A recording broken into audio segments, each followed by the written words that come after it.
আজকে স্বেচ্ছাসেবক হিসাবে সকাল থেকে এবং গতকাল রাত্র থেকে এই আয়োজনকে সার্থক করার জন্য নিরলসভাবে পরিশ্রম করে যাচ্ছেন। আপনাদেরকে দলের পক্ষ থেকে আমরা ধন্যবাদ জানাই এবং অভিনন্দন জানাই।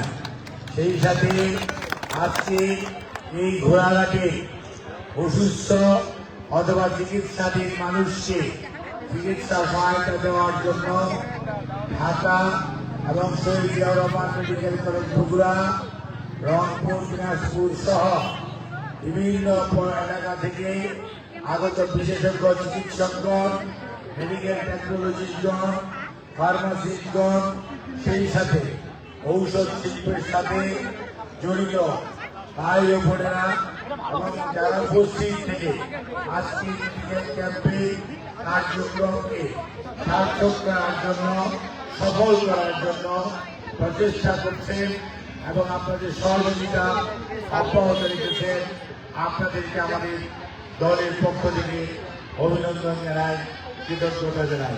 সর্বোপরি এই স্কুলের কর্তৃপক্ষ এবং এই ঘোড়াঘাট উপজেলা পৌরসভার প্রশাসনিক দায়িত্বে নিয়োজিত যারা রয়েছেন তাদের সবার সার্বিক সহযোগিতায় আজকে এই মেডিকেল ক্যাম্প সফল হয়ে যাচ্ছে।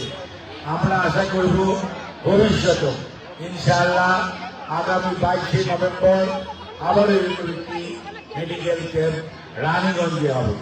আজ সেই ক্যাম্পে আপনারা আপনাদের বাড়ির আশেপাশে যদি কোনো অসুস্থ মানুষ থাকে তাদেরকে আমাদের সেবা দেওয়ার সুযোগ দেওয়ার জন্য তাদেরকে আপনারা দয়া করে 22 তারিখে সকাল 10টা থেকে বিকেল 5টা পর্যন্ত রানীগঞ্জের মেডিকেল ক্যাম্পে উপস্থিত হওয়ার জন্য বলবেন।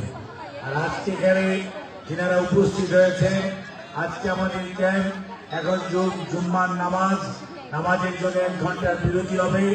দুটোর সময় আবার ক্যাম্প স্টার্ট হবে এবং 5টা পর্যন্ত আবার চলবে।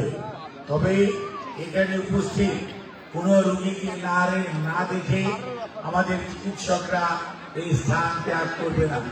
আজ আমি আপনাদেরকে আশ্বস্ত করতে চাই, আপনারা যারা আসছেন এবং যারা হয়তো নামাজের পরে আসবেন, আপনারা নিশ্চিন্ত থাকতে পারেন আপনাদের চিকিৎসা দেওয়ার জন্য বিশেষজ্ঞ চিকিৎসকগণ বিনা পরিশ্রম, বিনা অর্থ ব্যয়ে তারা এখানে নিজ খরচে তারা এখানে এসছে।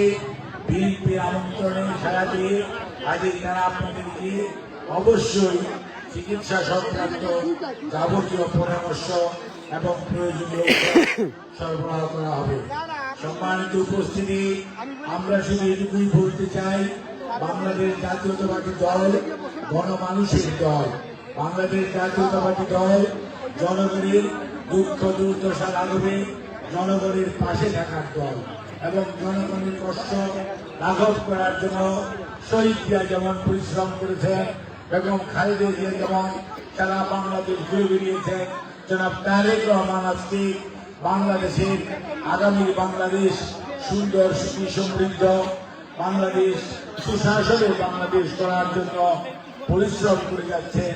সেই লক্ষ্যেই আমরা বিএনপির সকল নেতা কর্মী সহ সকল অঙ্গ সহযোগী সংগঠনের নেতা কর্মীরা আমরা আজকে রাজনীতি নয়, মানুষের অসুস্থ মানুষের পাশে দাঁড়ানোর জন্য আমাদের এই উদ্যোগ। আজই আপনারা আমাদের উদ্যোগে সামিল হয়ে আপনাদের সেবা করার সুযোগ দিয়েছেন, সেজন্য আপনাদেরকে কৃতজ্ঞতা জানাই। আপনারা মহান রব্বুল আলামিনের কাছে দেশনেত্রী বেগম খালেদা জিয়ার সুস্থতার জন্য আল্লাহর কাছে দোয়া করবেন এবং আগামী দিনে আমরা আপনাকে আহ্বান জানাবো, আসুন বিএনপি যেমন সুখে দুঃখে দুর্দিনে সুদিনে সবসময় আপনাদের পাশে থাকে, ঠিক একইভাবে আপনারাও বিএনপির পাশে দাঁড়ান, ধানের শীষের পাশে দাঁড়ান। তাহলে মনে রাখবেন আগামী দিনেও যাতে আমরা আপনাদের সেবা করতে পারি, সেই সুযোগ দেওয়ার আহ্বান জানিয়ে আমি আমার বক্তব্য শেষ করছি। আল্লাহ হাফেজ।